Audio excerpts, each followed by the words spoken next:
Ikinagulat ni Kim Chu ang pagkakasangkot ng kanyang pangalan sa isyu ng pagkakadakip di umano kay dating Pangulong Rodrigo Duterte.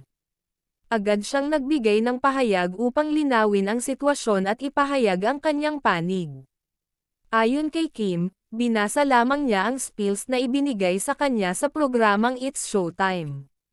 Wala raw siyang intensyong magdulot ng anumang maling impormasyon o kontrobersya. Ipinaliwanag niyang bilang isang host, trabaho niyang basahin ang mga linyang ibinibigay sa kanila. Sinabi rin niyang hindi niya kontrolado ang nilalaman ng script na ibinibigay sa kanya. Umaasa siyang maiintindihan ng publiko na wala siyang masamang layunin sa kanyang sinabi. Handa siyang linawin ang anumang hindi pagkakaunawaan na dulot ng insidente.